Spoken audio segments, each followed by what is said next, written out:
Un día más de cuarentena en la ciudad de Barranquilla y el país. Saludamos a toda nuestra audiencia en Radio Ya 1430 AM, que nos escucha siempre a través de la emisora.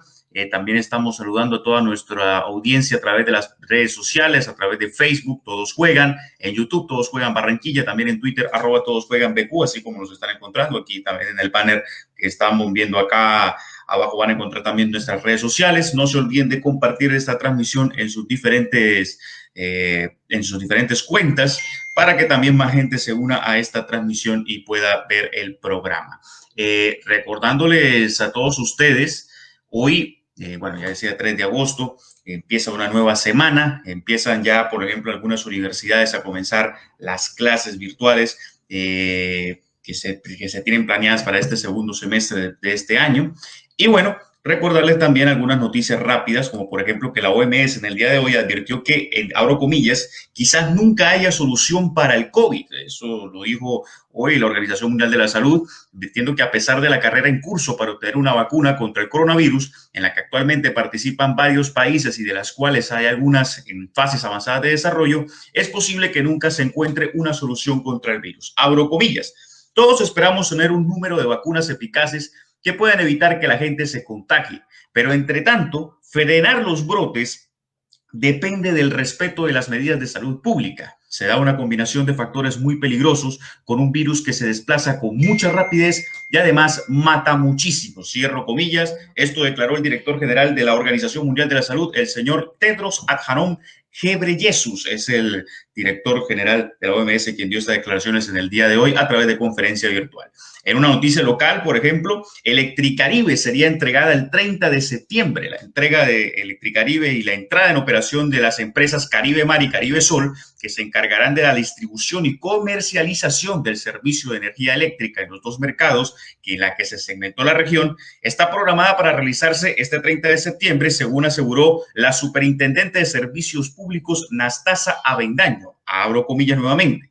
Contractualmente está estipulado que no antes de 6 meses y una vez firmados los contratos por parte de Electricaribe con las empresas compradoras, debía darse la entrega y efectivamente ambas empresas mencionaron que el 30 de septiembre es la fecha base para la recepción de las compañías. Cierro comillas, esto sostuvo la funcionaria. No obstante, explicó que esta fecha podría presentar alguna variación en caso de que no se dé un acuerdo entre las empresas, ya sea para adelantarla o postergar esta fecha de entrega, pero por ahora el 30 de septiembre se entregaría a la empresa Electricaribe. Recordamos también en noticias deportivas que hoy en la mañana, por ejemplo, Egan Bernal se convirtió en el líder de la Vuelta a Occitania. Egan Bernal se impuso en la tercera etapa de esta ruta de Occitania, disputada hoy sobre 163 kilómetros entre Saint-Gaudens y Col de Beider. El ciclista colombiano es el nuevo líder de la carrera y además fue el que mejor precisamente tuvo mejor presencia en esta jornada reina, que tuvo 4 premios de montaña, 1 de tercera categoría y los restantes de primera categoría.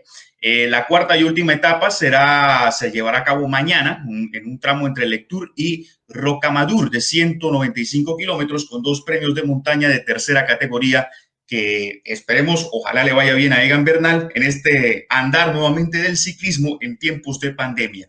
Y pasando con el béisbol, donde Giovanni Urshela continúa on fire, el cartagenero sigue conectando bien a la ofensiva de los Yankees, donde el día de ayer volvió a ser fundamental en el juego, en donde los Bulos del Bronx vencieron 9-7 a los Medias Rojas de Boston. El tercera base colombiano se fue de 4-3 con 2 sencillos y un doble, además de impulsar una carrera. Los partidos de hoy en la MLB, donde se encuentran colombianos, los Rojos de Cincinnati enfrentarán a los Indios de Cleveland de Oscar Mercado a las 5:40 de la tarde. Los Yankees de Giovanni Urshela jugarán contra los Phillies de Filadelfia a las 6:05 de la tarde y a las 7:40 de la noche los Rockies de Colorado enfrentarán a los Gigantes de San Francisco, el equipo de Donovan Solano, que también está teniendo una importantísima actuación. Entiendo que es el segundo jugador en esta temporada con mayor cantidad de carreras remolcadas, una cifra no menor e importantísima para un bateador por ejemplo, de nuestro béisbol colombiano.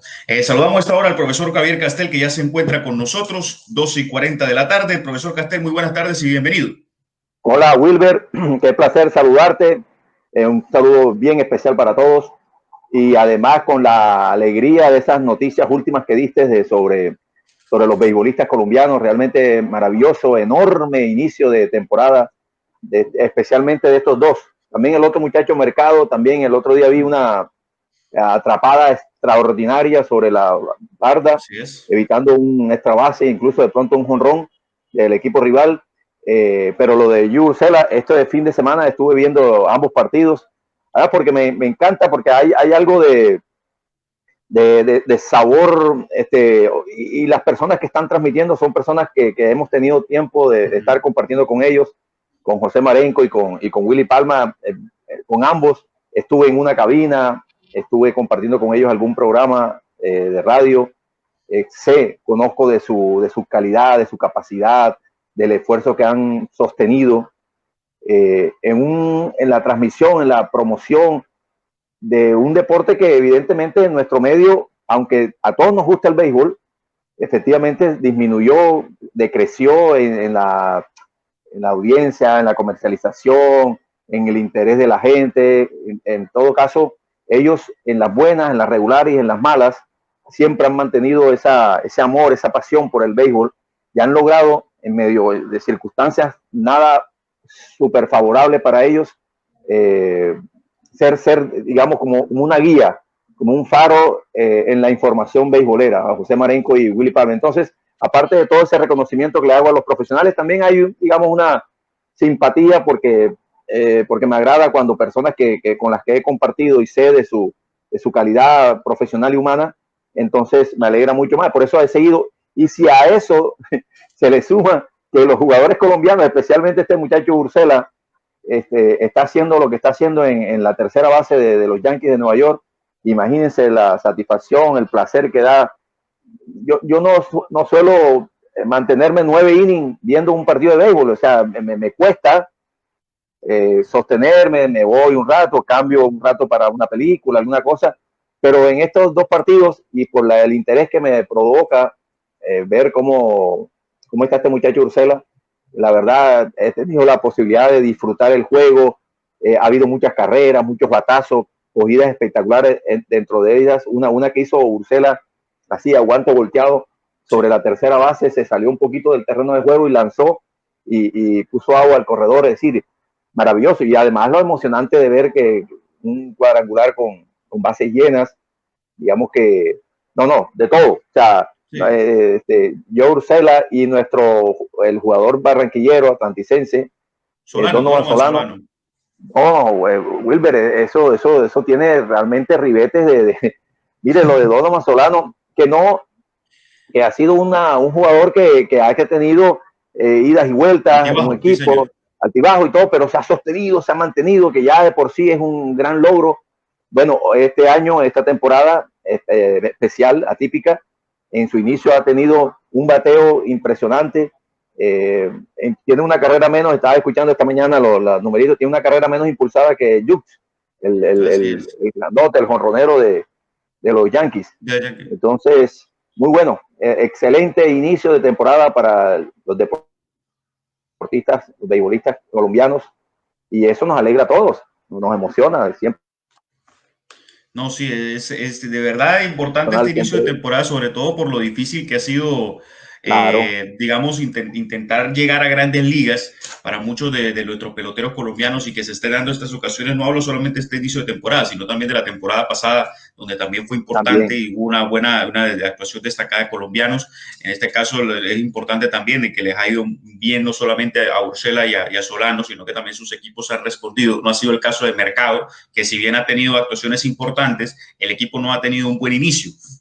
No le ha ido muy bien en su arranque, y pues eso digamos que lo ha opacado un poco con respecto a los otros dos. Pero eso, sin embargo, no deja de ser una cuota importantísima. Creo que le leí a José Marenco en Twitter un dato con respecto precisamente a Giovanni Urshela, cuando aquí nos muestran el video del Grand Slam que conectó precisamente el día sábado, que entiendo que era el primer jugador en toda la historia de los Yankees en conectar un Grand Slam y además robar una base, entiendo así. Además, sí, en el mismo partido en toda la historia de los Yankees frente a los Medias Rojas de Boston. Entonces, un dato importantísimo y no menor, que además resalta más porque termina siendo un colombiano que no logra en una de las instituciones más importantes, no solamente del béisbol estadounidense, sino también del mundo deportivo en general, porque si hay una marca, hay dos marcas que todo el mundo reconoce a primera vista, los Yankees de Nueva York y el Real Madrid, en el mundo del deporte. Esa es la acogida, Wilber, esa es la que sí, señor. En el video, que es jugadota espectacular, con su guante volteado, cómo tiene que correr un par de metros para el cuerpo y después lanzar, no, impresionante. La verdad es que uno ve estas jugadas y uno dice, no, este tipo ya es titular inamovible ahí ya. Oye, Wilber, pero también el fin de semana también, obviamente, como siempre, nos ponemos a ver un poco de fútbol. Vimos el triunfo del Chelsea en la Copa FA, esa es la FA Cup, del Arsenal, sí, de la FA Cup. Del Arsenal, del Arsenal, sí, 2-1. Ganó la Copa acostumbrada, porque el Arsenal siempre se gana o la Copa o la FA Cup o la Copa de la Liga. Sí, sí. El que más la ha ganado, ¿ah? Oye, sí, pero además que con un hermosísimo gol de Aubameyang ese, un impresionante el segundo, porque el primero fue de pena máxima, pero el segundo un golazo de una calidad. ¿Sabes que ese jugador tiene... caigo en la trampa siempre, a la cual a veces no quiero caer, pero uno inevitablemente compara este jugador con tal jugador que se le parece.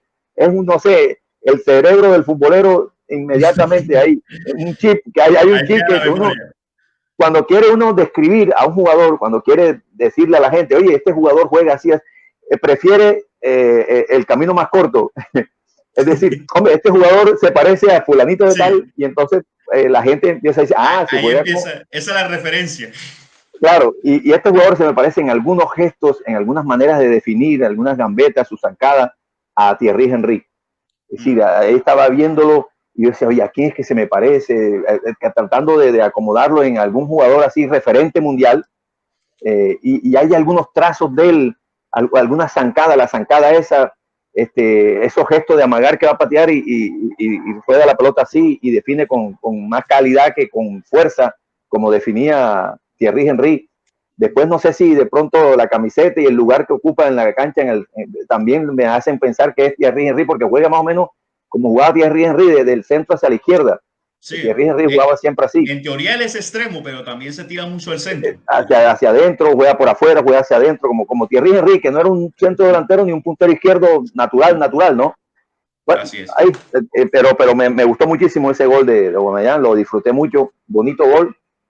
Y el domingo, en esas cosas que uno, bueno, tú no habías nacido, ¿verdad, Wilber, en el 87, o sí? No, yo nací en el 87. No, el de la Copa, partido de la Copa América, supongo que es el que usted está refiriendo, sí, claro, al partido del tercer lugar.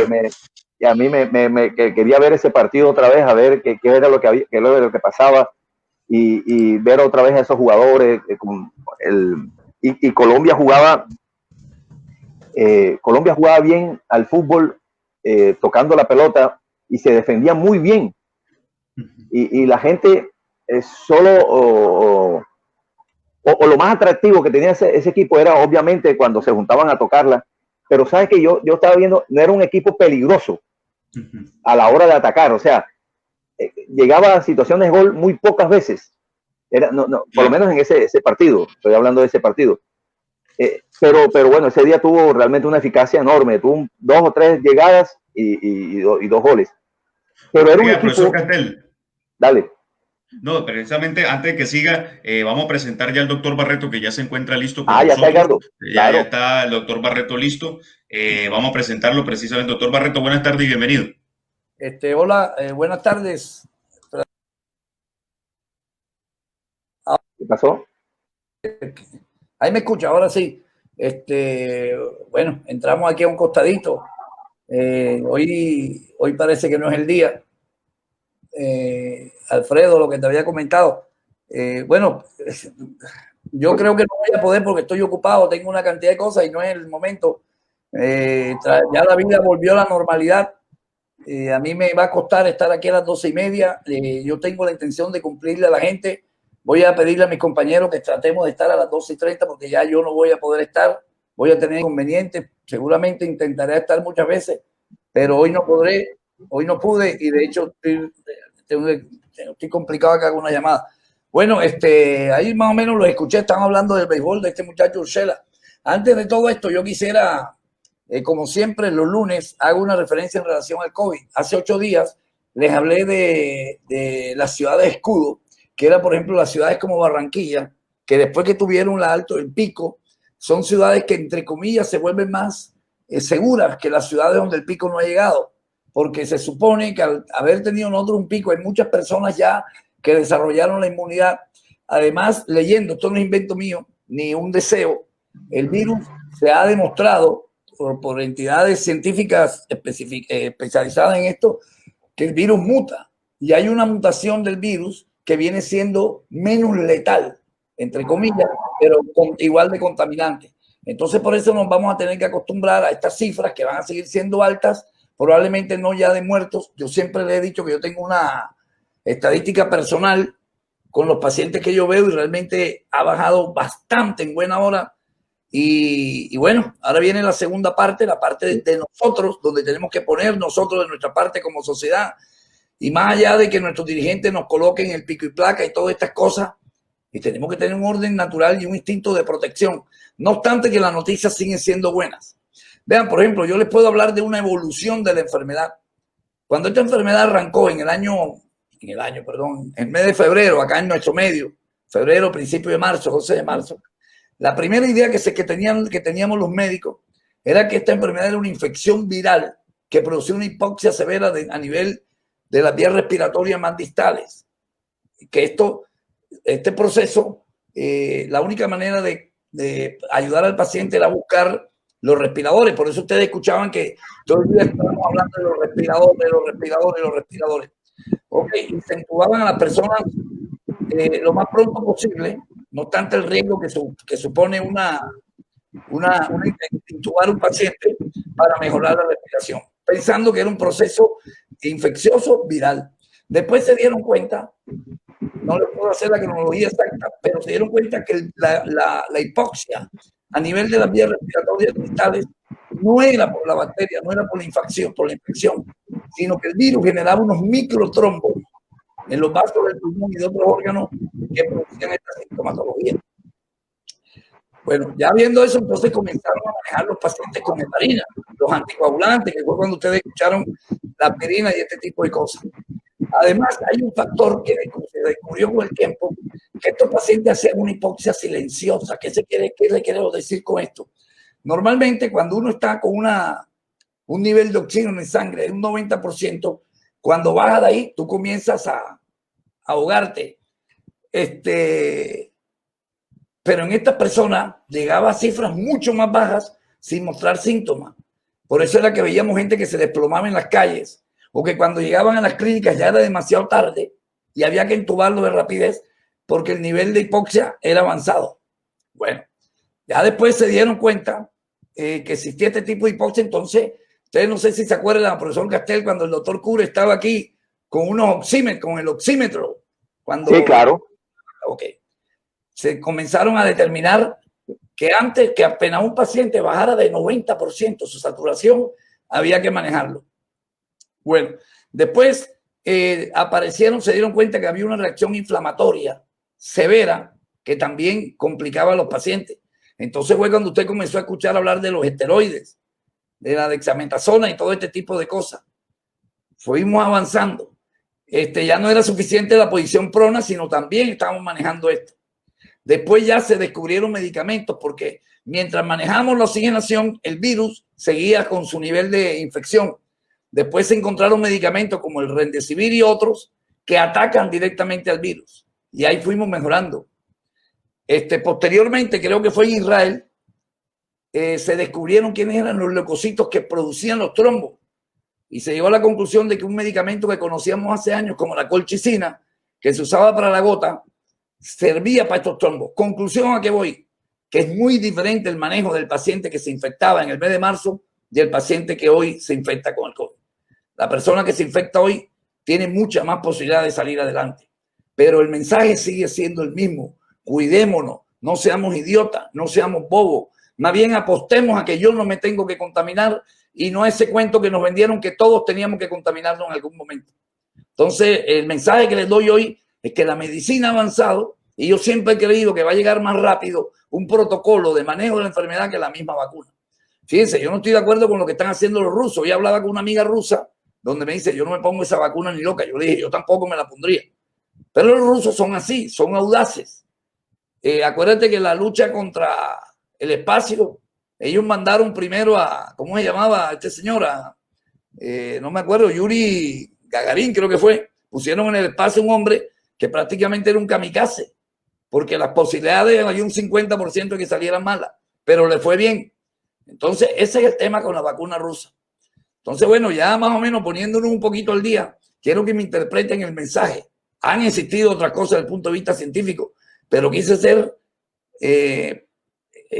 preciso en algunos de esos avances. No sé si usted me interpretó, profesor Castel. Totalmente, un paso rápido, pero preciso. Un resumen, un breve resumen, si se puede hacer un resumen en una situación como esta, pero desde el punto de vista científico, para que quede clarito los pasos que se fueron dando y los descubrimientos que se fueron dando. ¿Qué mensaje te queda? Claro. Si estamos avanzando. Pero por supuesto, desde el inicio, aquel inicio, que no se conocía nada, se fueron descubriendo cosas, atacando lugares, atacando situaciones, hasta hoy, bueno, tú dices, Edgardo, que hoy aquella persona que es tratada hoy va a tener muchas más ventajas que aquel que se contagió de primero, ¿no? Obvio.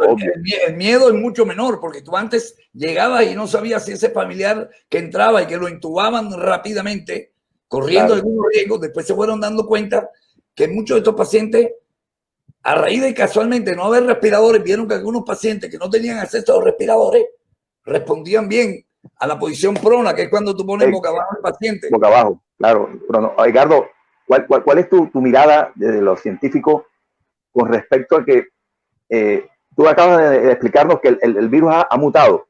Sí. Y ha mutado, de acuerdo a lo que te entendí, ha mutado para bien. Comillas, para debilitarse, o sea, para debilitarse él, ¿verdad? Sí, la mutación es menos. Pero Edgardo, ¿por qué ese cambio de regiones en un mismo país ha cambiado así tan abruptamente y tan, no sé, desconcertante? Esa respuesta, Javier, no la tengo, porque aquí arrancó en Barranquilla y yo decía que podían ser los carnavales, pero resulta que en Cali también fue alto y en Cali no hubo carnavales. Esa parte geográfica, ese comportamiento geográfico del virus, yo no lo tengo claro todavía. ¿Te acuerdas que decían que en clima muy caliente el virus se moría inmediatamente y resulta que aquí fue donde primero se creció y entonces no, pero no mira, sabemos, todo cambia, también la opinión de uno, porque yo con la visión que tengo hoy, ¿te acuerdas que yo antes te decía que me parecía imposible que el fútbol comenzara? Con la visión que tengo hoy soy un poquito más positivo. Pero sí creo que si el fútbol, si se termina el campeonato que se inició, va a ser en una región como el eje cafetero, donde van a tener que hacer el esfuerzo los jugadores porque ellos también dependen de los equipos. Y aquí no es que yo no quiero, si no hay loco, vamos a ponernos la camiseta. Y si nos debemos cerrar 2 meses, mano, ese es nuestro trabajo. O sea, tampoco creo que un jugador va a exigirla. Y también yo creo que bajarle un poquito a la paranoia.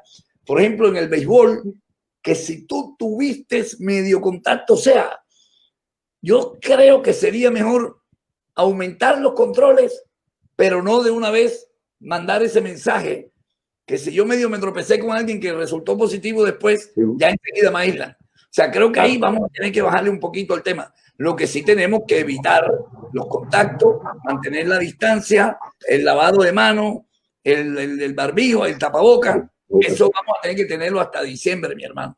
Pero yo creo que se va a reanudar la economía porque si no nos viene, después de esto vendría la segunda pandemia, que sería la pandemia sin dinero. Porque nadie, profesor Castel, por más que uno esté guardado, aguanta 4 meses sin ingresos económicos. Y además salir, porque los recibos llegan, los gastos se mantienen.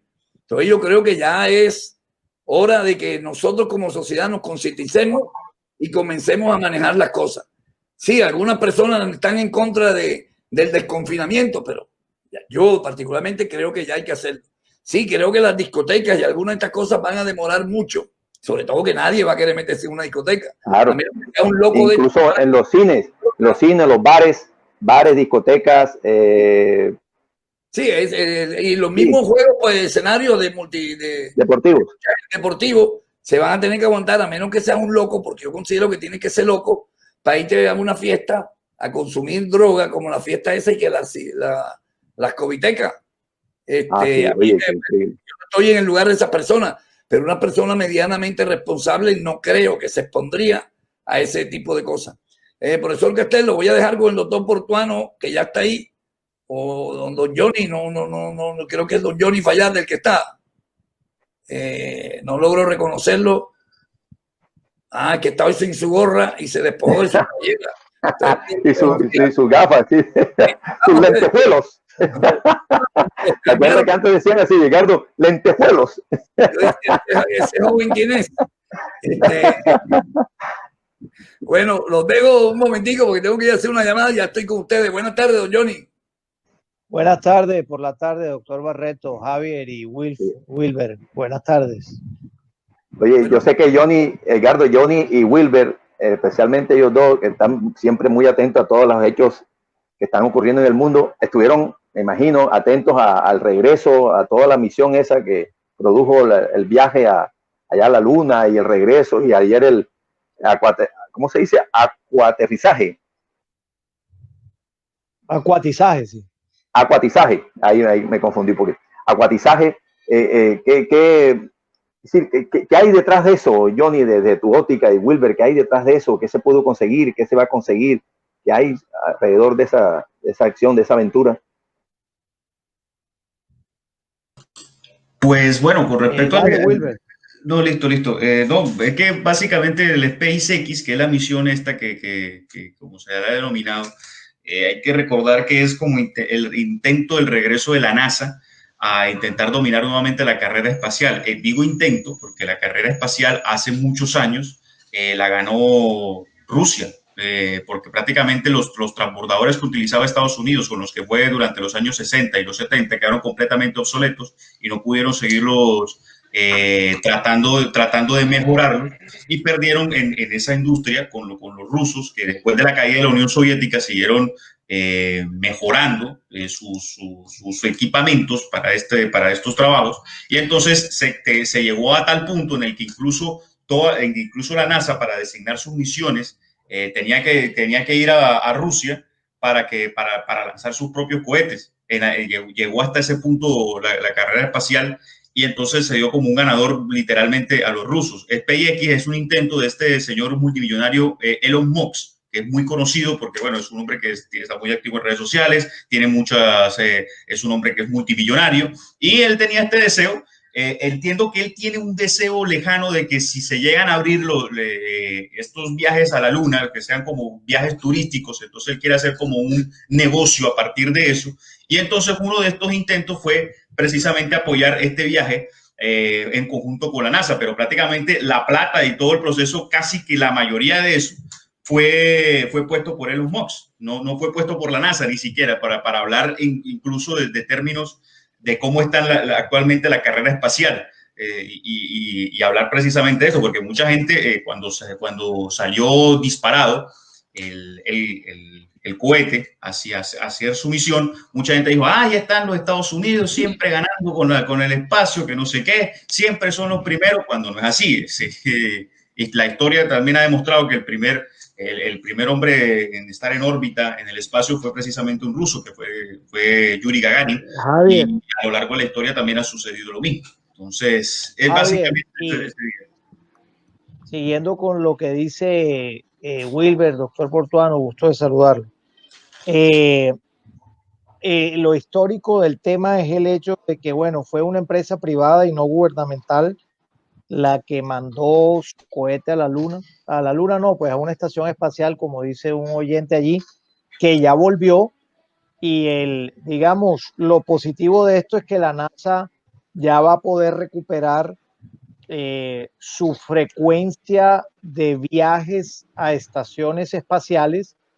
Inclusive hay mucho interés en ir a Marte próximamente, y que seguramente se va a abrir también a los viajes intergalácticos. En este caso, los viajes lunares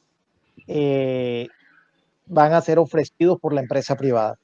Entonces yo creo que esos son los dos hitos más relevantes. Johnny, mira, tienen tapado. Bueno, yo creo que algo, todo esto es muy chévere cuando uno escucha esto, pero yo creo que algo que está matando al hombre y a la humanidad son no los celos, las diferencias entre nosotros, la soberbia del ser humano. Fíjate que la crisis económica del 2008 creo que fue mejor manejada, porque en ese momento había líderes que trabajaban más en común de la humanidad. Creo que el presidente de los Estados Unidos en ese momento era, ¿cómo se llama el presidente anterior? El moreno. Obama. Qué diferencia entre Obama y este señor que hay hoy. Hoy en día, este COVID nos agarra a la humanidad con los pantalones abajo. ¿Pero por qué con los pantalones abajo? Porque está más dividido que nunca el liderazgo mundial. China y Rusia tienen una pelea, protagonizan una pelea por el comercio mundial, pero si todos estuviésemos trabajando, tanto Rusia, el líder de los Estados Unidos, el líder chino, los líderes del mundo, los líderes del G20 juntos, probablemente pudiésemos o se saldría más rápido esta pandemia. Que vaya a saber, todavía yo no sé si el origen de dónde viene, si fue chino, si fue del murciélago, si es sintético, ya eso lo hablaremos más adelante. Pero lo que destaco en esto es que el hombre, en su ego, en sus ganas de pensar en él y no en la comunidad, que es para lo que nosotros elegimos estos servidores públicos, eso nos está alejando de obtener mayores cosas. Tanta diferencia. Doctor Portuano, el otro día estuve cerca de su domicilio y vi una cosa positiva. Los mercados estos que instalaron ahí donde nosotros jugamos fútbol en la, ¿cómo se llama eso del bosque? El doctor Castelo, usted vive, profesor Castelo, usted vive también por ahí, Parque del Bosque. Claro. Trajeron a la gente del mercado público o de las artesanías y lo subieron acá. Me parece buenísimo, pero siempre hay cosas que faltan. Porque yo hablaba con un vendedor que, por cierto, me vendió una, no sé si se ve allá al fondo, una, sí se ve. Allá, sí la ven. Eso que está colgado por allá. ¿Usted qué cree que es eso? Yo solo veo la sombra que le comenté el otro día, que volví a ver pasar, pero no veo más nada. Aquí no hay nadie. Una bandera del Junior, una vaina del Junior. Una marimonda. Estuve Unos fetiches que tiene allá en el mostrador. No, yo no tengo nada de esas vainas raras. Bueno, dejemos así. Miraste por si acaso. No, tengo allá un muñequito que me regalaron. Aunque sigue adelante usted, doctor Portuano, que yo voy a acercar el muñeco porque no quiero malinterpretaciones. Sí, buenas tardes a todos. Muy bonito el mensaje positivo que ha dado el doctor Barreto y el profesor Castel. Yo realmente me reduzco. No es ningún fetiche ni nada raro. De internet. Ya. Bueno, no, claro. Es una marimonda juniorística. Una marimonda juniorista. Tuve la posibilidad de comprarlo y doctor Portuano le comentaba que la idea es buena, pero yo la haría todavía mucho mejor. Estas personas, ¿por qué deben verse rotatorias? Porque me imagino que empleados del mercado hay un montón. Entonces, ahí hay como 50, 60 que serían los favorecidos. ¿Por qué no dejamos esos 50, 60 en esa zona? Ponemos otro en el Tomás Arrieta, ponemos otro en el barrio Los Andes, ponemos otro en no sé dónde. ¿No le parecería? Y de esa manera le solucionamos el problema a más familias. Claro que sí, doctor. Pero creo que es que usted convenza a los grandes supermercados como Sao, como El Éxito, como Ara, que son los que pagan bastantes impuestos para poder funcionar como funcionan, y que ellos acepten, porque esto es entregar parte de tu mercado a ese sector. Y ahí es donde metemos que la puerca está cerrado. Es posible, no lo había mirado de esa manera. O sea, yo como te digo, veo el mundo rosado. Yo no creo que los grandes supermercados, pero vaya a ver si eso le significa. ¿Qué opina usted, profesor Castel? Yo no creo que el pensamiento de esos superalmacenes vaya a creer, a pretender que la competencia esté en 50 personas que momentáneamente vienen a hacer ese tipo de ventas acá en otro sector. Yo no creo que no hay ni punto de referencia entre 50 muchachos, personas que vienen a trabajar con toda la inmensidad y todo ya la construcción de clientela y de los servicios que presta un supermercado de mayor cantidad y mayor estructura física. O sea, yo creo que está bien. Y lo que sí comparto con ustedes es que probablemente ubicarlos en distintos lugares de la ciudad sería mejorar la idea. Ahora, habría que preguntar qué tanto desde el punto de vista logístico, de todas estas cosas, o si es una especie de prueba, de programa piloto momentáneamente, y si acorde al resultado que da ahí, se va a extender. Pero sí, yo comparto con ustedes la idea de que se pudiera mejorar extendiendo un poquito más los lugares de la ciudad. En eso sí. ¿Cuántas personas del público están de acuerdo con el doctor Portuano que probablemente los celos de los grandes almacenes impidan que esto se coloque ahí? Don Wilber, ¿usted cómo ve el tema? ¿O también le parece como el doctor Portuano que puede existir? Porque hoy, o sea, yo no sé hasta qué punto, porque realmente es más barato, ¿eh? Yo de comida no sé, porque yo nunca, yo doy el billete y listo, pero particularmente consumo queso, y vi que una libra de queso costaba 6.500, mientras a mí me la venden siempre 8.500. Yo no sé si a mí me dan por la cabeza. Don Johnny, usted que es un gran consumidor de queso, ¿cómo me la dieron? ¿Barata o cara? Te la dieron barata, 6.500 está súper barata. Lo que pasa es que hay que ver si el queso es pasteurizado o no, si tiene el tratamiento indicado o no. Pero yo no creo, digamos, eso que las grandes superficies van a poner una talanquera a esta gente en estos momentos, porque como dice Castel, eso no es un tema permanente, eso es un tema esporádico, que es una buena, ¿Y por qué no lo pueden dejar salida permanente? momentánea. ¿Por qué no lo pueden dejar permanente? ¿Por qué no le parece? Vea, yo me acuerdo cuando yo fui a París, la primera impresión que tengo de París, cuando me levanté, porque llegué de noche, salí a caminar y estaba en una plaza que se llama Plaza Bolívar, y lo primero que me llamó la atención que los domingos hacen unos mercados públicos así, de frutas. Me acuerdo que había una frambuesa, una vaina muy rica, y me dijeron que eso era todos los domingos. Eso yo creo que podría ser una ayuda para las personas los domingos, o sea, así como lo pensamos claro. nosotros, ¿por qué no lo pueden pensar nuestros dirigentes?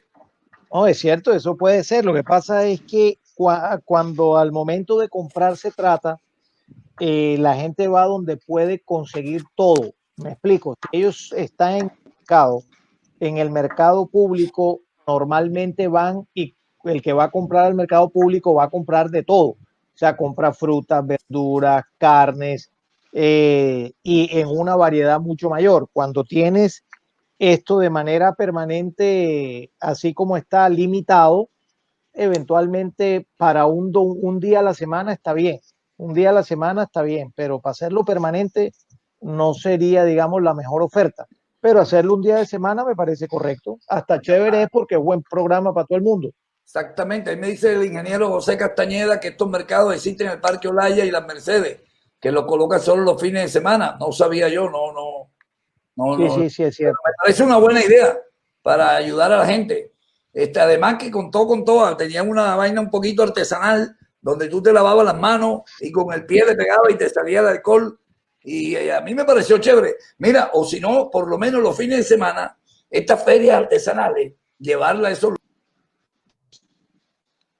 lugares, ¿no? Lo hacen. Es que te lo estás hacen, desconectando y conectando al mismo tiempo. Sí.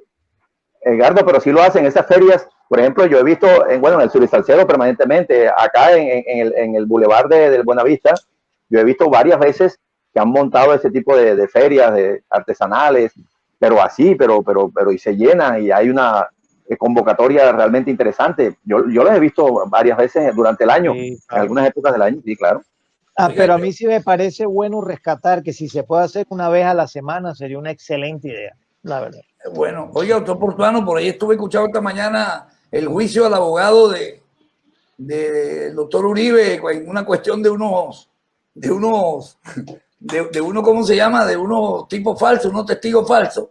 Pero me dio risa que la semana pasada, cuando el juez le hacía preguntas al abogado, el apellido de Cárdenas, creo que era, le respondía ante cosas muy importantes. Cadena, perdón. Le respondía ante cosas muy importantes. No, señor juez, eso se me olvidó, pero le prometo que no lo voy a volver a hacer. ¿Usted qué opina de esos conceptos, doctor Portuano? Es una completa comedia, no tengo otra forma de definirlo, pero como no quiero entrar en el análisis que termine incomodando a demasiada gente, Preferiría que el señor Johnny Fayad, que es mucho mesurado, mucho más sereno en sus análisis. Me gustaría conocer qué opinan de todo esto. De la farsa esa. No, yo lo que opino es consistente, o sea, si hay pruebas contundentes o pruebas de que esta persona le pagó a testigos, a personas para que atestiguaran de manera, digamos, amañada, porque nadie va a pagar para que atestiguen de otra manera, eso tiene que ser castigado por la ley. Yo estoy de acuerdo con eso y ese es mi criterio. Que de ahí en adelante la justicia actúe de una manera u otra va a depender mucho de que las pruebas se den, pero yo siempre voy a caminar por la legalidad. Oiga, el otro día un amigo me decía en relación a esto que pasó en el Senado la semana pasada, que creo que le iban a rebajar, o un grupo propuso que por qué no se rebajaban sus sueldos, ya que ellos no habían pagado transporte y una cantidad de cosas. Creo que por mayoría se decidió que no. Esto fue así, Johnny. Sí, así fue. Y es que la idea era, eso a la larga, digamos, desde el punto de vista económico, es poca cosa cuando uno lo mira en el contexto nacional. Pero el gesto. En plata, pero el gesto sí es muy, muy relevante. Y digamos, para legislar, para bajarse el sueldo, ellos no estuvieron de acuerdo. Cosa que a mí me parece, o sea, no fue un buen gesto. Hubieran podido hacer algún gesto independientemente de que se baje mucho o poquito el sueldo. Es bueno el gesto. Lo que sí es clave, más allá del sueldo, es que efectivamente den muestras de no corrupción. Es la parte clave de todo esto. Sí, lo que pasa, ¿quiénes estaban encabezando este proyecto de que se bajaran el sueldo, doctor Fayad? Te discúlpeme, pero yo no estoy muy claro. Te explico luego por qué te pregunto. No sé exactamente quiénes, pero había un grupo de aproximadamente unos 50 senadores que habían dicho que sí y, Sí, 60 y pico que no. y 60 y pico que no. Entonces, muchos de esos son de la corriente, digamos, de la izquierda. Habían propuesto que sí, pero la gran mayoría dijo que no. Eso, La gran mayoría de la derecha. de la derecha, sí, porque finalmente son mayoría en el Senado y en el Congreso. Usted que es un tipo, bueno, tú eres un tipo de centro, pero más de centro-derecha. ¿Qué te parece eso? O sea, te pido tu opinión. Porque a mí alguien que es de derecha me dijo, bueno, y si los otros lo querían hacer, ¿por qué no lo hicieron por su cuenta propia? Pero a mí no me preocuparía más que por qué los otros no lo hicieron por su cuenta propia. Porque de pronto lo hacen y uno no sabe. Pero el por qué no aceptar, como dices tú, un detalle que desde el punto de vista ético nos está dando un buen empujón a un país que lo necesita. Sí, claro, a mí me parece que como gesto hubiera sido muy elocuente en estos momentos, además de solidaridad.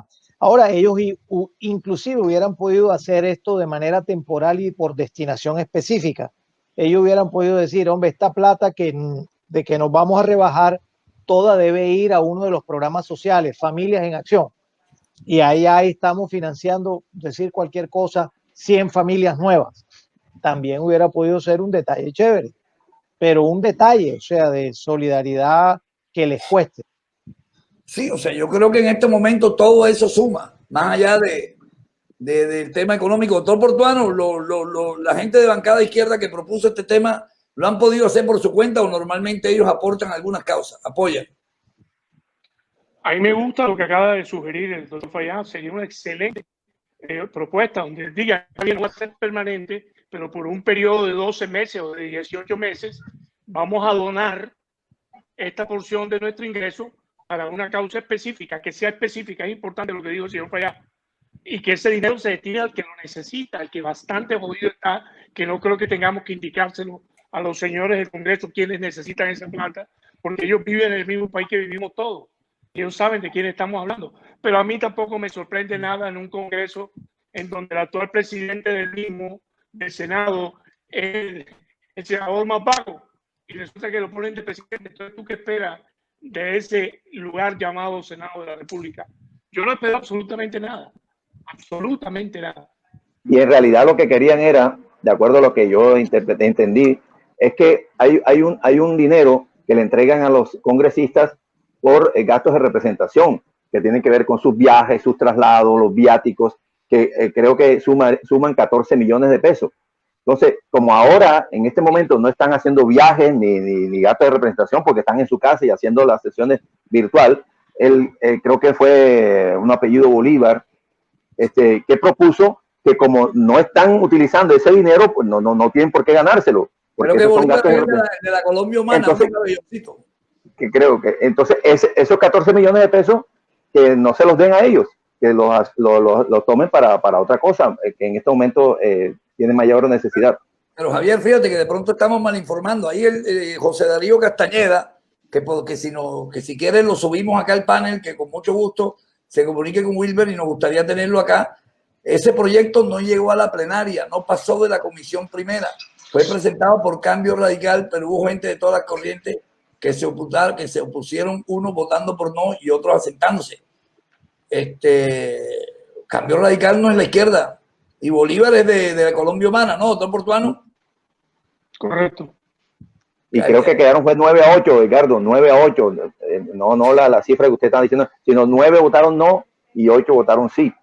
No, es que son 600 y pico. O sea, pero de acuerdo, de acuerdo a lo que dice José Darío, y eso fue lo que yo realmente había escuchado, que la votación, incluso ese señor, el Bolívar, Bolívar, publicó la foto de los 9 que votaron en contra. Lo puso bueno, en lo que dice el tiempo es lo siguiente. El tiempo dice, mira, lo propuso Cambio Radical, un senador de nombre Temístocles, y lo que dijo es, hey, dado que no nos estamos desplazando, como decía Castel, ese rubro que responde a gastos de representación y desplazamiento, no lo usemos y lo volvemos a usar de manera nuevamente una vez volvamos a reunirnos en el Congreso.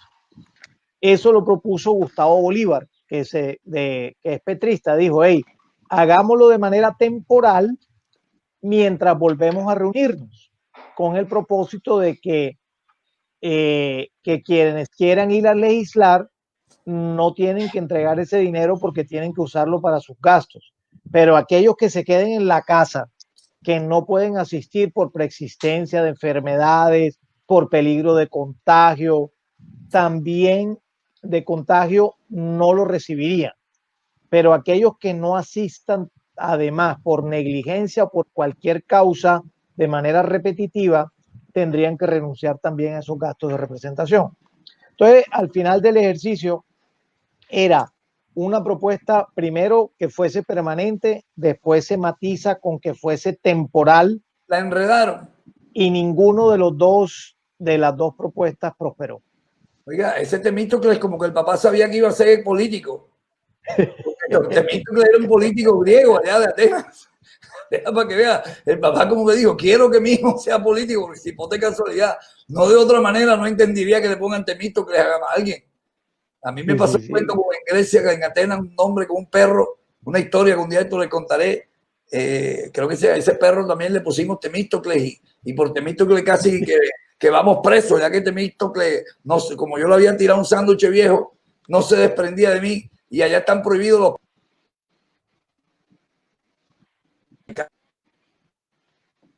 Bueno, ahí el doctor Barreto se está yendo por momenticos. Creo que nuestro control, el gran Alfredo, se me fue el nombre de Alfredo y todos los días.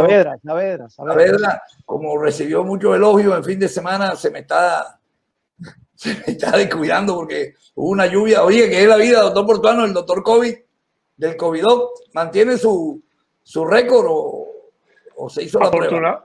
Afortunadamente, para hambre de gloria que tenemos los barranquilleros, él siendo positivo, confiamos que siga dando positivo por un importante número de días más para que podamos alcanzar el récord y entonces podamos todos salir a celebrar el 84 con él montado en un carro de bomberos, doctor Barreto. Usted ve al doctor Manjarre en un carro de bomberos con su mochila lanzando besos. ¿Cómo lo imagina usted el recorrido, doctor Portuano, una vez que llegue al día 60, que supere lo oriental? Mochila vegetariana. Sí. En vez de lanzar flores, lanzaría ramitas. ¿Usted qué opina, don Johnny, que estamos tras ese título, que lo necesitamos para la ciudad, que hace rato no ganamos nada? No, hombre, me parecería excelente que además en carnavales se pudiera personificar con una carroza de altísimo impacto, grande, con música y además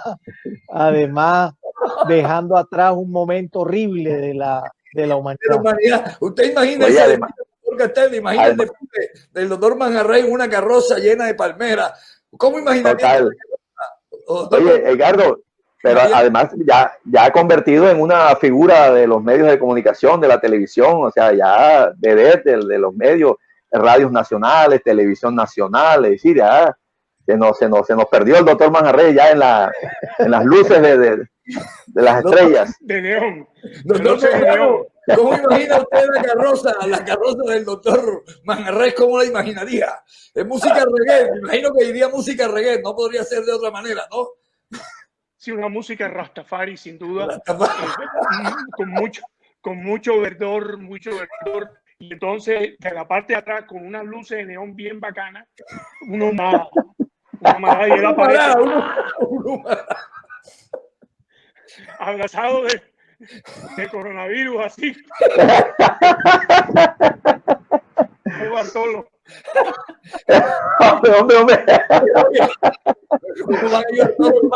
Pura gente, pura hoja. Pura hoja, dice. ¿De qué color sería su disfraz, doctor Barreto? Yo imagino doctor Portuano. Verde de color hoja seca, otoñal. ¿Cómo lo imaginaría? Verde fosforescente. Acuérdate que es una cosa espectacular. Fosforescente, un verde fosforescente. Los ojos inyectados de sangre totalmente.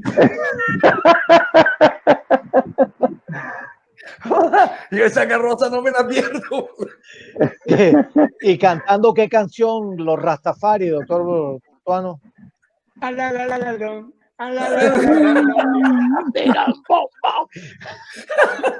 Y buen humo. La humanidad todo el tiempo. Lo podríamos presentar ahora para el festejo del Banco Internacional de Desarrollo. ¿Cómo se llama? Oye, el beat. Oye, y el Checo no pudiera acompañar parte de esa carroza. Es que creo que la música que interpreta el Checo no pegaría, ¿o no, doctor Portuano? Usted imaginaría más un grupo reggaetonero de estos de que están ahora de moda, ¿no? Bueno, yo he visto manes con tronco de traba bailando la puya loca, doctor Barreto. ¿Crees tú que esa vaina como uno se tiene que contorsionar bailando la puya loca? Bueno, el Checo, podríamos hablar con el Checo, que el Checo le daría... El Checo COVID.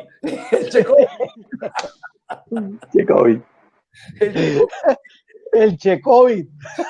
Oye, el Checo. Oye, le tiraste una idea ahí, Edgardo, al Checovid. De pronto se inventa algo. El Checo, ¿eh? Oye, le nació la tercera hija. Checo vino, como diría Abel González, papá con abuelo incorporado. Sí.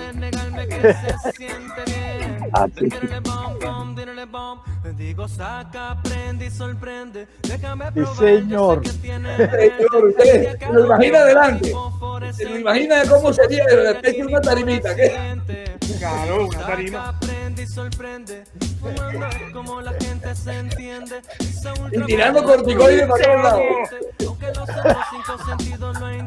Él no tira flores, tira mata. Yo creo que la Organización Mundial de la Salud debería estar en contacto con el doctor, porque él dijo que su contendor es un paciente chiraglia. Oye, yo no sé si hubiera un locutor, ¿qué diría el locutor, doctor Portuano? Yo pondría Mike Fajardo.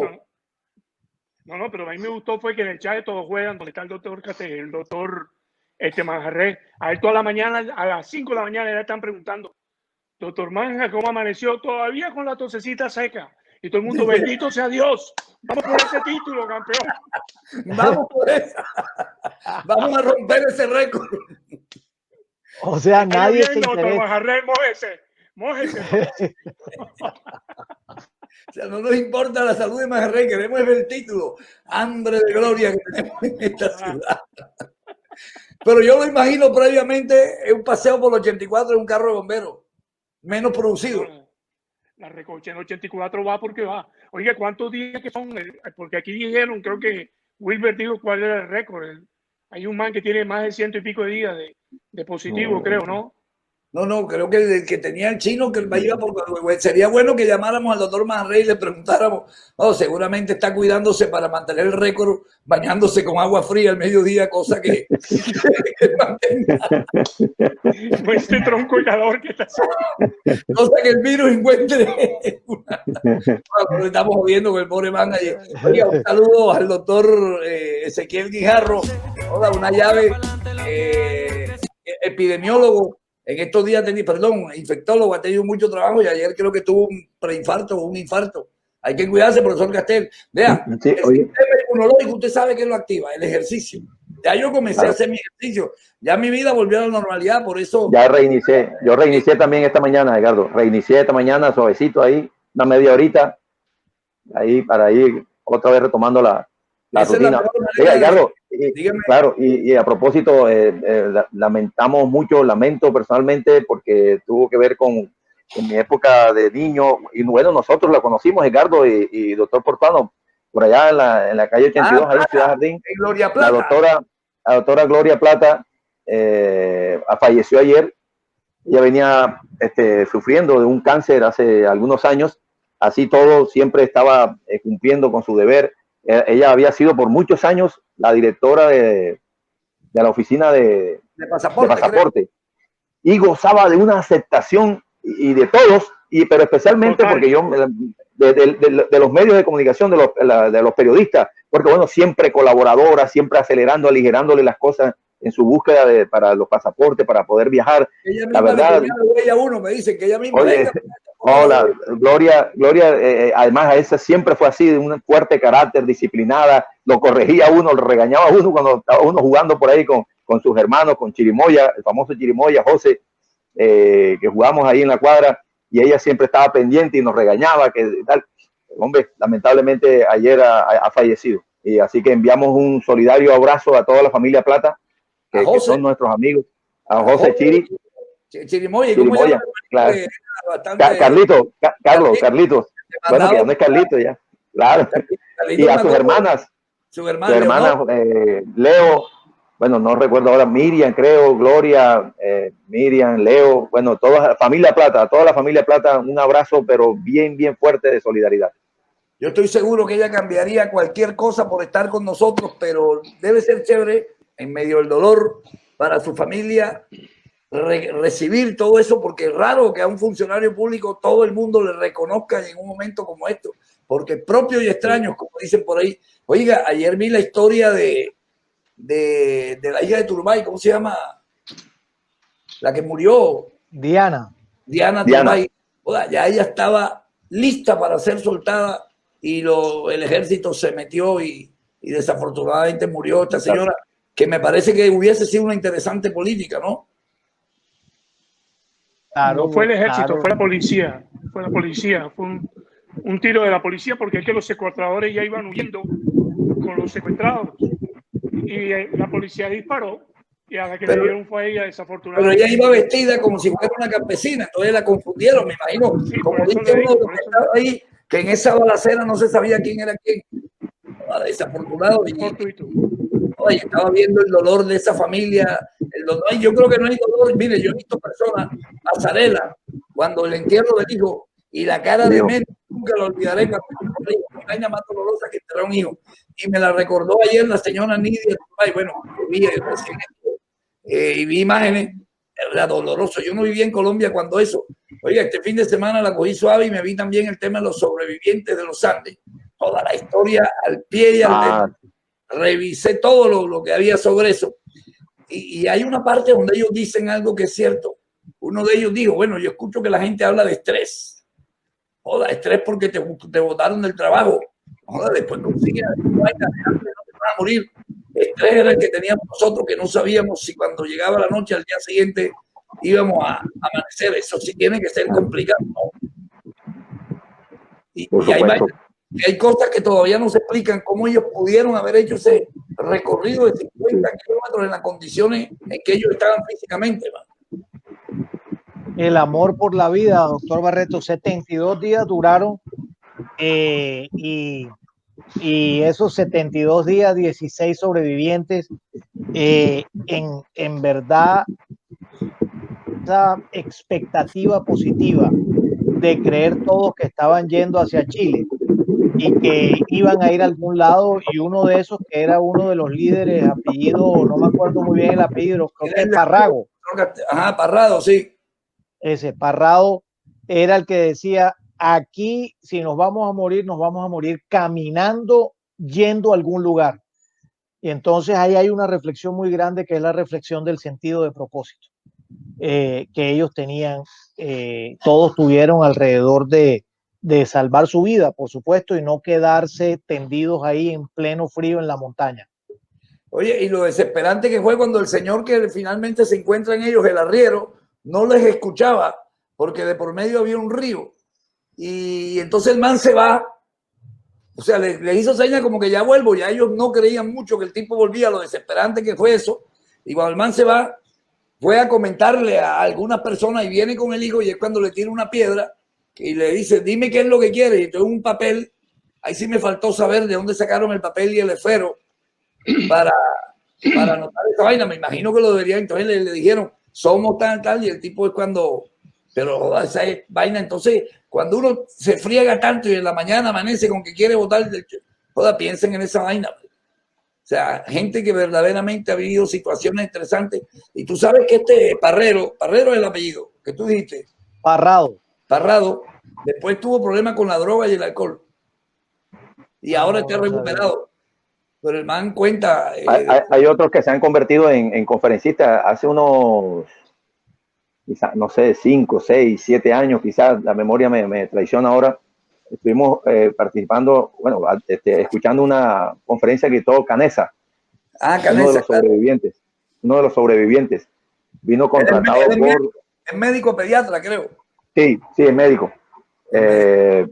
Bueno, ahora no recuerdo quién fue la empresa, la institución que lo trajo, pero bueno, estuvimos en esa charla emocionante, además de reveladora, y cómo esas personas hoy viven y han superado todo aquella situación extrema, límite, ¿verdad? Sí, jodido. Profesor Castela, ahí lo vi que escribió usted el sábado. ¿Cuál fue el tema? Que hoy estaba tratando de acordarme. Juan Guillermo Cuadrado.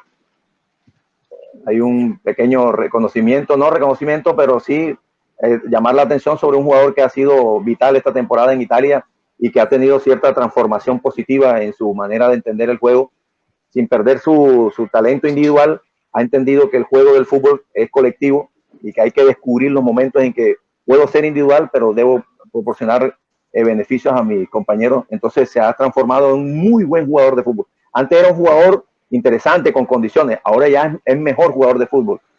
Bueno, y vamos a ver qué le puede aportar. Tiene un opositor acá, el doctor Fayad. No sé si usted está, doctor Portuano, cuando el doctor Fayad lo acusó de que él se caía 22 veces por partido, que se cae mucho.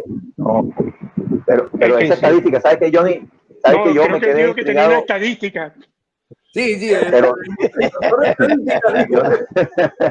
yo la verdad nunca. Exactamente, yo nunca había reparado en eso en Cuadrado. En Cuadrado podemos reparar en otras cosas, que a veces se excedía en una gambeta, que a veces elegía mal, que gambeteaba en un lugar que no correspondía, pero que se cayera así tanto, así que tuviera esas estadísticas tan precisas el doctor Johnny Fayad. No había escuchado mucho, pero no, mira, puede ser que eso obedezca a que en el fútbol latinoamericano hay muchas faltas y entonces él, como ser un hombre tan ágil y gambeteador, sea objeto de muchas faltas en virtud de eso. Puede ser esa parte, porque bueno, nadie se quiere estar cayendo. Sin embargo, a mí me parece que el hombre era proclive a eso. Sin embargo, lo que tú escribiste es de un tipo maduro futbolísticamente, que encontró la posición en la cual se destaca de manera considerable, que además juega como un muy buen miembro de equipo y que al mismo tiempo da una sugerencia a Queiroz que no lo ponga en la posición que al parecer lo va a poner. Sí, nadie sabe qué es lo que juega Queiroz, Javier. Todavía sí, qué es lo que hace Queiroz. No, yo no crea que el señor Queiroz va a tener en cuenta mi sugerencia. Yo no crea eso. Debería. Pero además tampoco es una sugerencia, es una opinión que tengo yo con respecto a las características de Cuadrado, y me parece a mí que el mejor lugar en donde se desempeña él es en toda la franja, en todo, de marcador, de mediocampista, un poquito más adelantado, pero todo lo que tenga que ver con la franja derecha por el costado de la cancha, ahí él ha transitado su vida profesional y ahí se siente más seguro. Y ahí puede gambetear porque si la pierde está a la raya. En fin, ahí enfrenta menos rivales, ahí es menos tiempista, ya él puede acelerar. En cambio, en donde lo pone ahora Queiroz, que es por adentro, como un interior, que llaman ahora interior derecho, en un mediocampista, en un mediocampo con 3 jugadores, él juega de interior derecho, lo que juega en el Real Madrid Modric, en lo que jugaba en el Barcelona Xavi, pero son otro tipo de jugadores. Esos jugadores son más pensantes, organizar el juego, saben distribuir el balón a quién le corresponde el balón ahora, a quién no ahora, cuando hago una pausa, cuando no. O sea, son constructores de juego, son cerebrales. Cuadrado no es cerebral, no es su principal virtud. Y ahí me parece que, pero sin embargo, dejo al final la constancia de que un tipo como este, que ha sido capaz en su carrera deportiva de adaptarse a distintos lugares, distintas posiciones, distintas exigencias de sus entrenadores, no subestimemos esa capacidad de adaptación y no subestimemos su sacrificio y su humildad, porque Cuadrado realmente es un tipo que no exige tratos de estrella ni de vedette, ha sido un jugador bastante cumplidor, muy equipero y colaborador en todos los sentidos. Entonces, hay que dejar la puerta abierta ahí. A mí no me gusta ahí, pero no subestimaría, repito, la capacidad de adaptación que tiene él y que ha demostrado. Oiga, profesor Castel, ¿usted vio ayer el partido?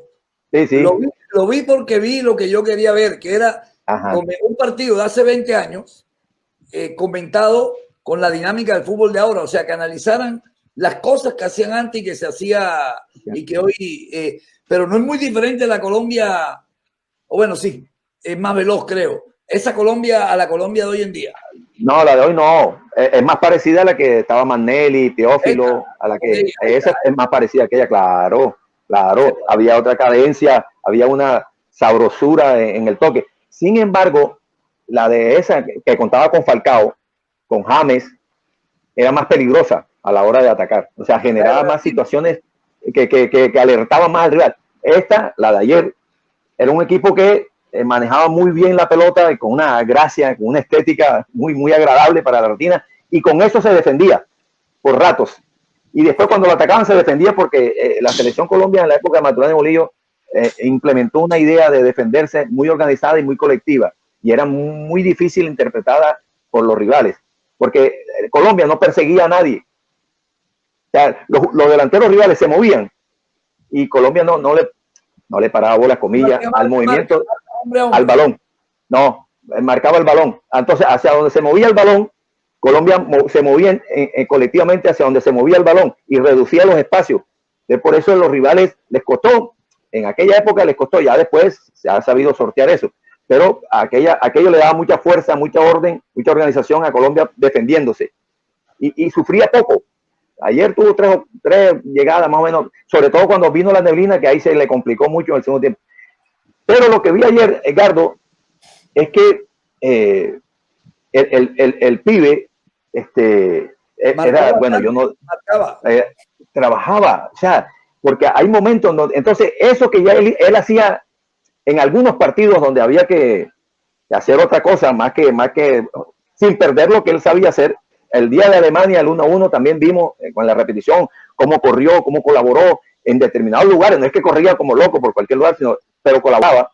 Bueno, eso es lo que hoy, el número 10, el de hoy, que ya no es unifuncional, sino integral, le exigen y los tiene que hacer. Si no lo hace, no se adapta al fútbol de hoy.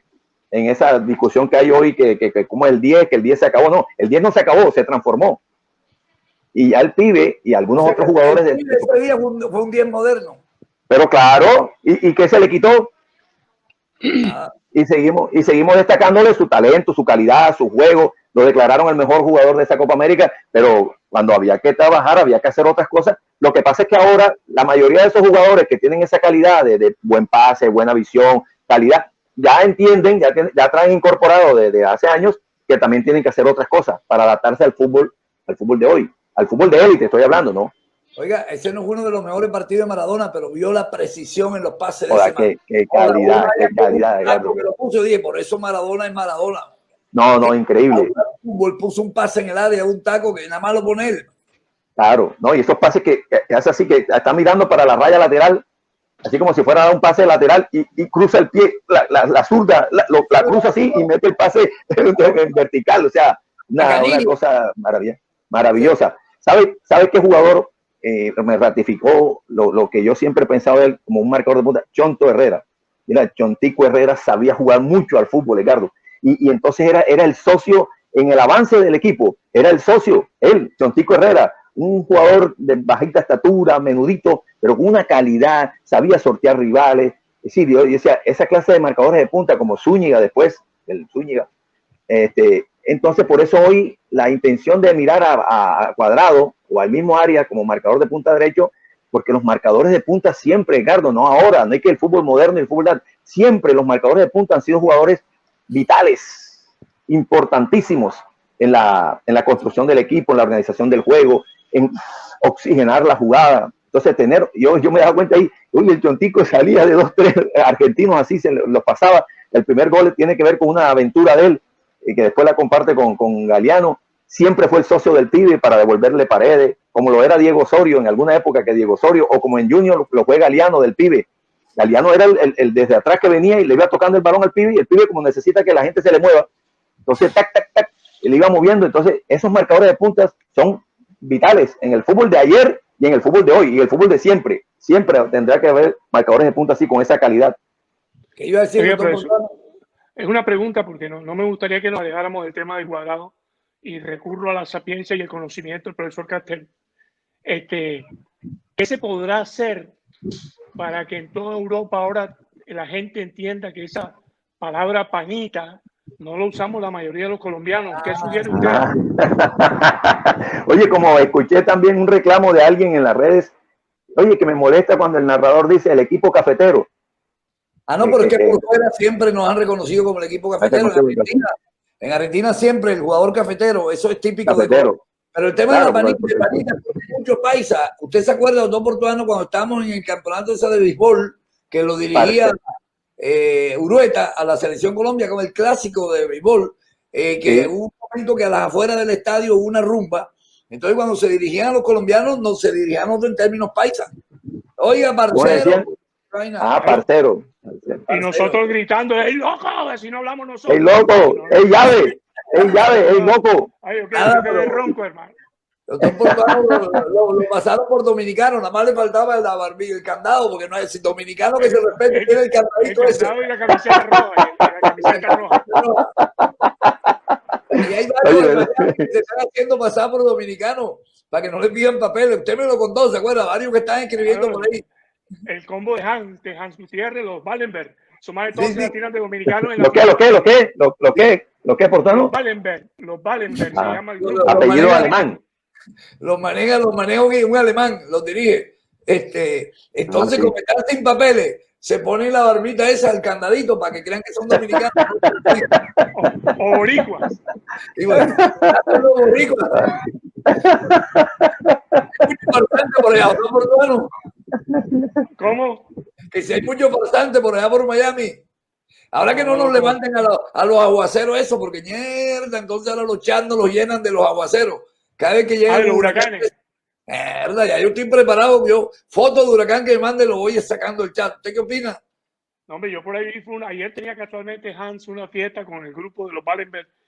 Nadie con mascarilla, todos abrazados, borrachos, uno encima de otro. Y dije, no, loco, que Dios los ampare, cuadro. Oye, pero mi alma lloró. ¿Por qué esa indolencia frente al COVID? ¿Y por qué esa negación de que no existe? Como dice en su estadística, don Johnny. No, las mías son datos y hechos ciertos, eso es muy distinto. No, pero sabes que Johnny, yo ayer lo notaba con unos amigos en el chat, después ya lo ignoré y me fui. Mierda, como que siguen demostrando que el COVID no existe. Yo le dije, ya ve, yo he visto es más, primero vi las personas entrar a la clínica. Yo veía los tags, los veíamos cuando estábamos haciendo el tag y al día siguiente yo preguntaba, oye, la señora tal, no, doctor, murió. O sea, yo he visto a mucha gente morir por el tema del COVID, ya, y no crean que esa es mentira, el COVID existe. Si lo metieron los chinos, no me importa, pero hay que cuidarse. Esta gente hace una negación. Habría que, en su cabeza, ¿qué es lo que piensan? Doctor Portuano, ¿cómo lo interpreta usted? Es que así se llama esa corriente, negacionista. Y la hay en los Estados Unidos, la hay en Europa. Yo compartí en un chat el desfile en Alemania, más de que casi 1000 personas salieron a las calles en Berlín, Alemania, a protestar porque ya están aburridos del confinamiento y de la obligatoriedad de usar mascarilla.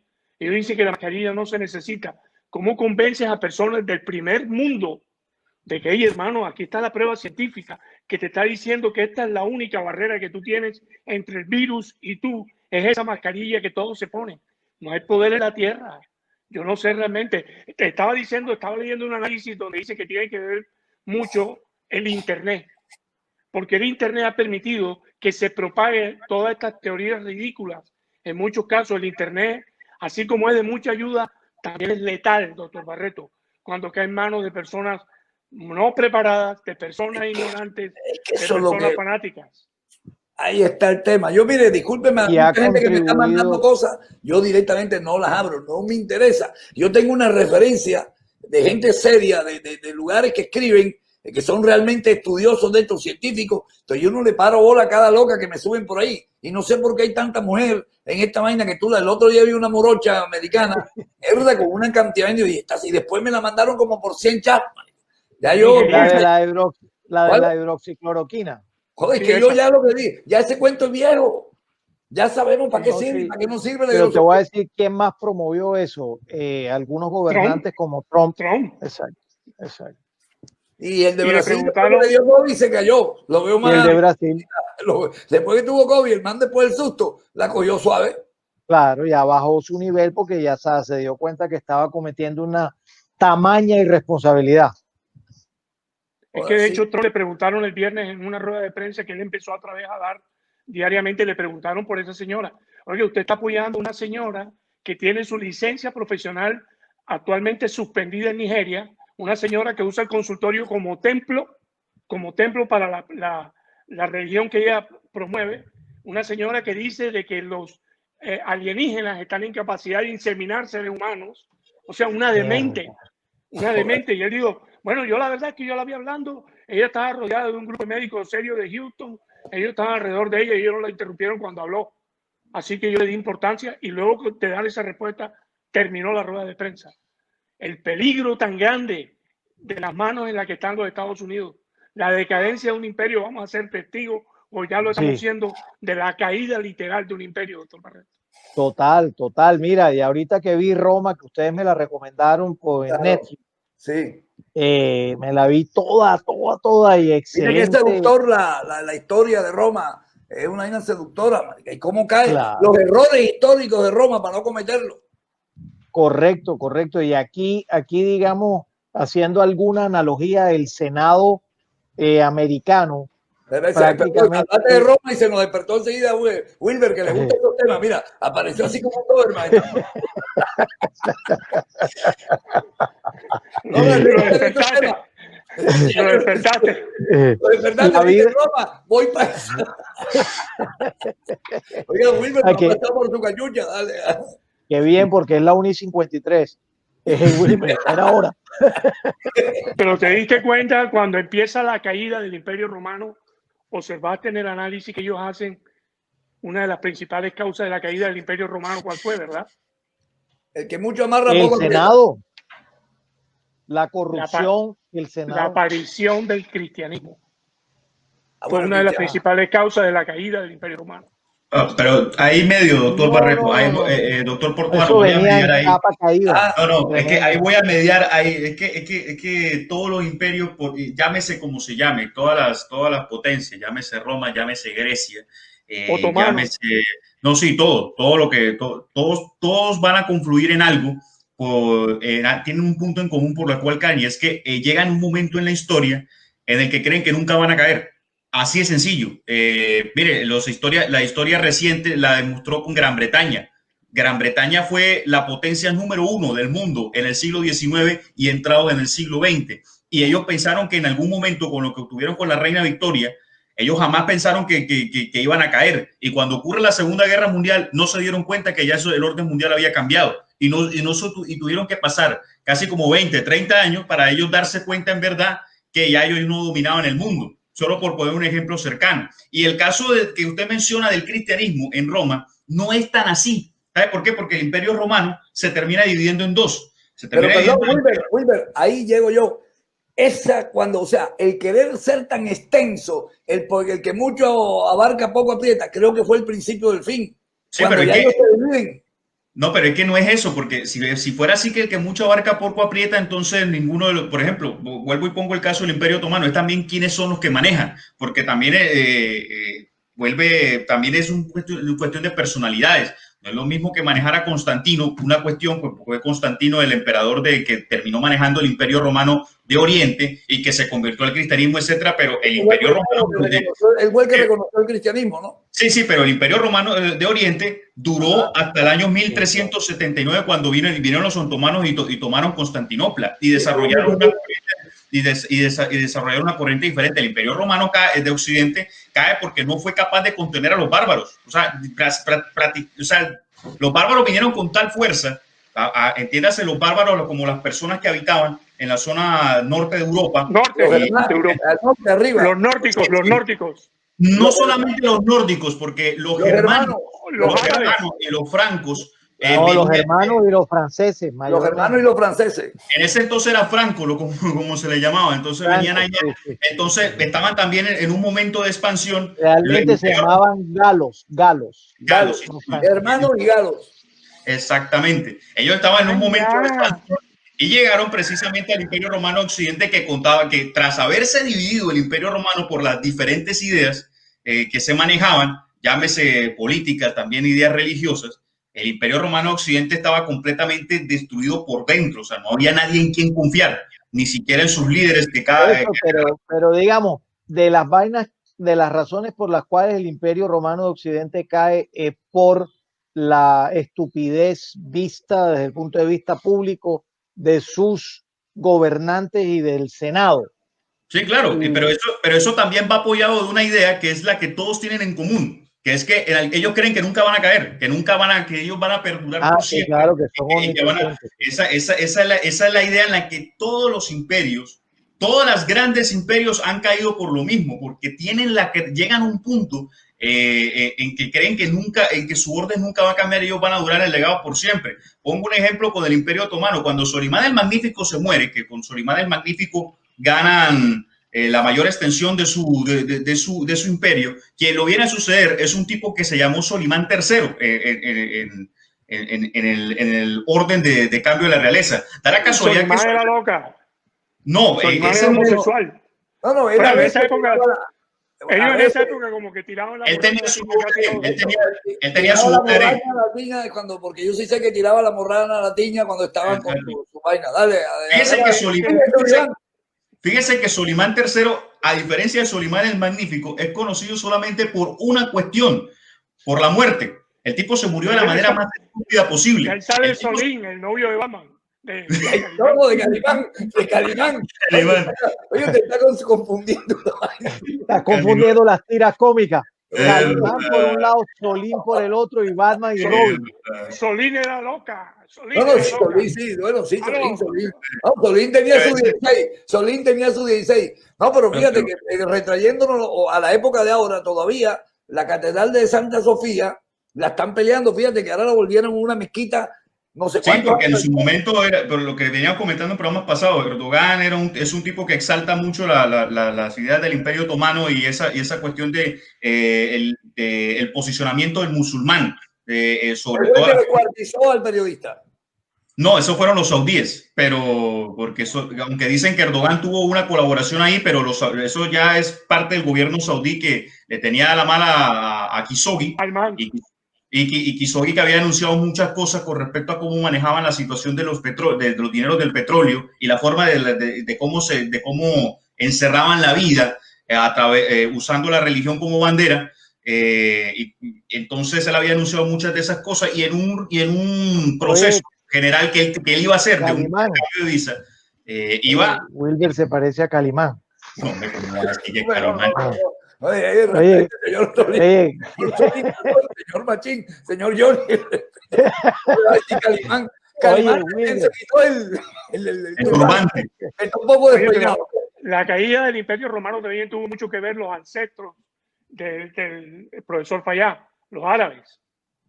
Los árabes también golpearon duro al Imperio Romano. Pero esos son los del Oriente.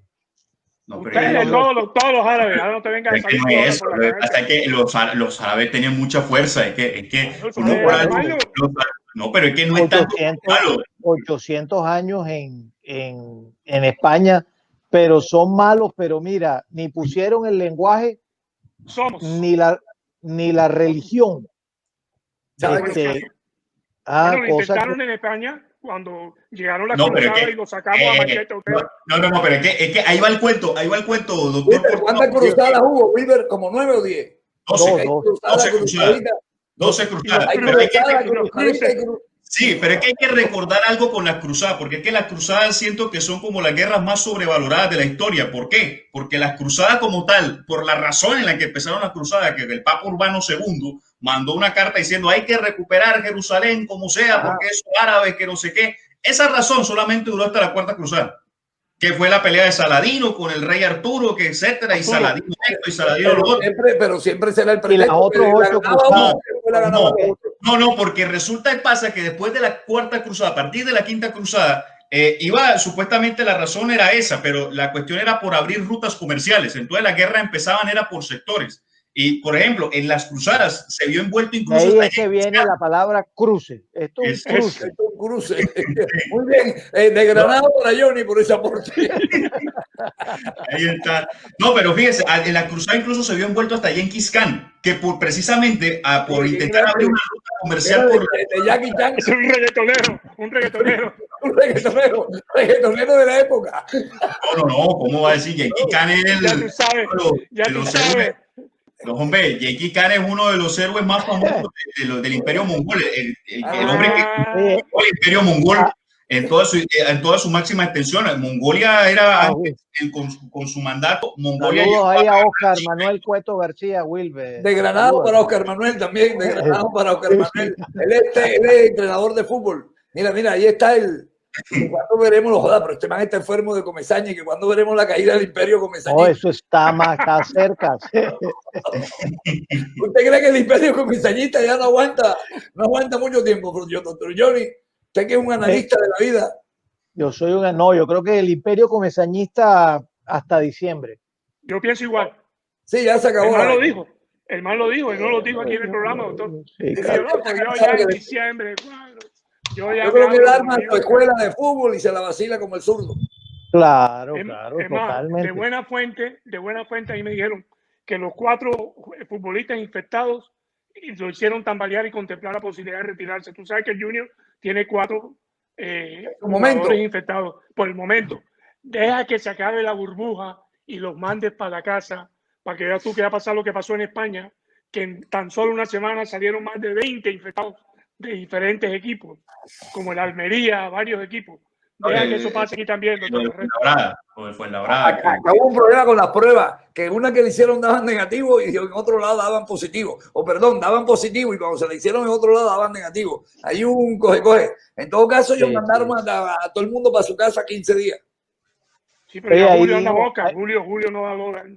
Ahí hubo alguien que dijo que Wilber educa a los viejitos, refiriéndose por supuesto a nosotros. Me parece que tiene razón. Yo creo que sí, Wilber nos da unas lecciones de historia maravillosas. Yo creo que hay que hacer nos recuerda algunas cosas, pero tampoco nos comamos los amagues. Voy a invitar el miércoles a Pepe, que también Pepe pasó. Con Pepe, sí. El anglicano. Al anglicano Pepe se lo vamos a soltar con mejor sonido. Pero no, es más, yo le corregí, creo que al doctor Johnny, o no sé si fue el doctor Portuano, el tema de Calígula, que eso fue una vaina que le vendieron y que el caballo de Calígula, eso vamos a repasarlo porque eso no fue tan así. No, eso es una leyenda, eso es una fábula.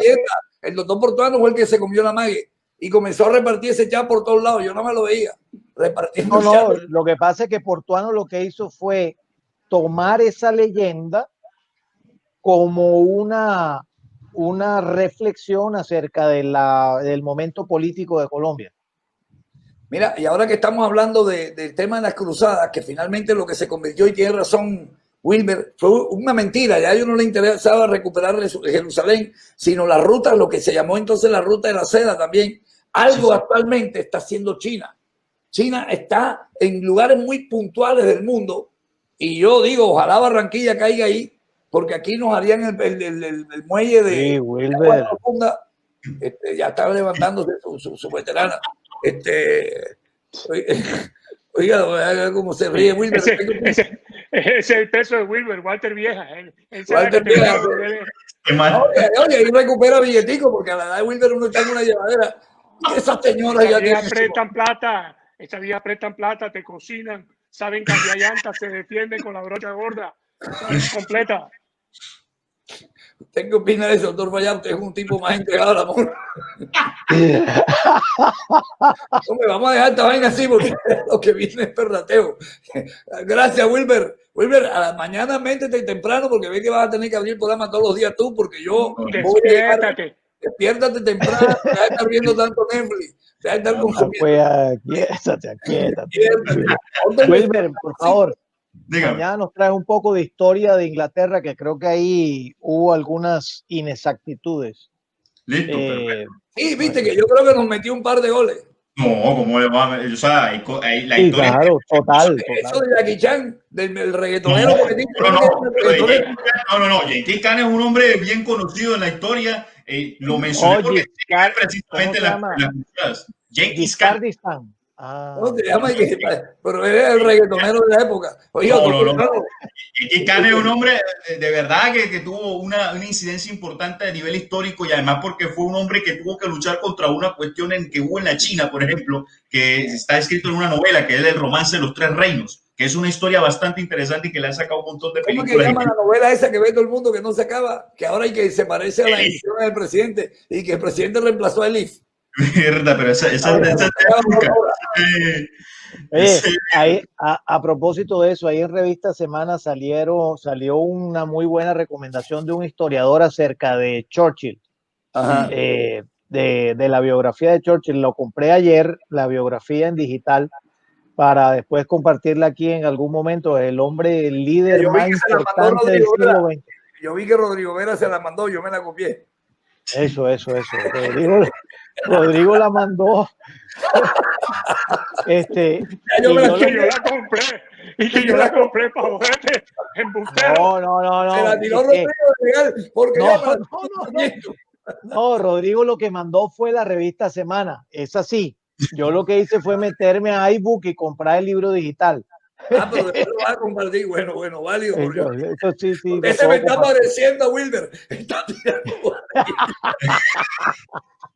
Oye, Wilber, gracias. Bueno, Wilber, nos estamos hablando. Chao. Sigue tú con el programa. Quédate ahí con Portuano hablando un rato, converse. Sigue Portuano, sí. Sigue Portuano. Que háblale de Jackie Chan. Mándame el nombre del man ahora por WhatsApp. Jackie Chan, búsquelo, fue conocido, el líder del Imperio Mongol. Ya tú sabes Khan. No se burlen tanto de Jackie Chan porque el hombre tiene una historia bastante interesante. No, mañana me río. Oye, tú por lado están haciendo cobros. Hombre, lo vemos entonces. Están haciendo cobros. No. Voy a aclarar eso, doctor Barreto. Estos manes del grupo de Hans, mi amigo, el embajador barranquillero por excelencia, don Julio Pereira, ese man están engañados. Y hay un man que se llama el Dominicano. Ese combo de Hans son como 40 manes. Todos le deben plata al dominicano. Los tiene vacunados y les cobra el 20%. Y yo, para darle la mano a un par de amigos de ellos, uno de ellos, Julio, a Hans y a otro man, me dijeron, hey, Porto, ¿tú qué vas a arrancar? Y el man tiene buenas referencias tuyas, pídele prestado y tal. Y yo al man le pedí un 15 barritas, $15,000. Y el man me lo dio. Loco, y yo le di el billete a estos manes para que le pagaran y me monté en mi avión. Y resulta que los manes ni le pagaron ni un carajo y el man me anda buscando. Ahora yo no puedo llegar a Miami, doctor Barreto. Hombre, no, denúncielo. Yo sé que el señor... Llámalo, Voy a llamar llámalo. al dominicano. Le voy a tirar las coordenadas de todos esos manes porque yo las tengo. Donde se reúnen a emborracharse a ver los partidos. Claro, esos manes todos le deben al dominicano. Están más caídos que teta gitana. Joder, y hablando mal del dominicano, ¿se da cuenta? Joda, pobre dominicano. Esos colombianos en Miami son jodidos. Son Mala complicados. paga. ¿No? Mala paga. Joder, y lo único que hacen es comer frito. Se la pasan Se comiendo llaman los frito. Wallenberg. Los Wallenberg se llaman. Se la pasan comiendo. Es más, son famosos porque un man a mí me dijo, no, hay unos colombianos que se la pasan en una fritanga. Don Son Walter. ellos. Son ellos porque Walter me lo dijo. O sea, ya los colombianos la pasan con una fritanga. Son famosos en Inglaterra. En Inglaterra, imagínate, pregúntale a Walter para que vea. Walter me dijo que ya lo conocía. Joder, me cayeron a mi casa, doctor Barreto. Joder, me cayeron. Préstale un diccionario. Métele una llega ahí. Cayeron con Y de yuca, ¿no? Ya está, ya lo vio. Préstale un diccionario que corría. Y fue por lana y salió tranquilado. Me cayeron, que está. Ese fue Julio que le dijo que cayeron, se escribía. Están entre varios, cayeron con Y o con ella. Y no sabían, mira cómo pusieron cayeron. Bueno, un abrazo, chao. Chao, pues chao, chao.